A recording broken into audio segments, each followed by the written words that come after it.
శుభలేఖ రాసుకున్నా ఎదలో ఎప్పుడో అది నీకు పంపుకున్నా అప్పుడే కలలో పుష్యమి పువ్వుల పూజ చేస్తా బుగ్గన చుక్కలతో ఒత్తిడి వలపుల గంధమిస్తా పక్కలలో శుభలేఖ అందుకున్న కలయో నిజమో తొలి ముద్దు జాబురాశ చెలికే ఎప్పుడో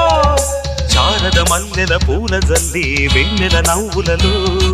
శ్రావణ సంధ్యలు రంగరిస్తా కన్నులతో శుభలేఖ రాసుకున్నా ఎదలో ఎప్పుడో తొలి ముద్దు జాబురాశ చెలికే ఎప్పుడో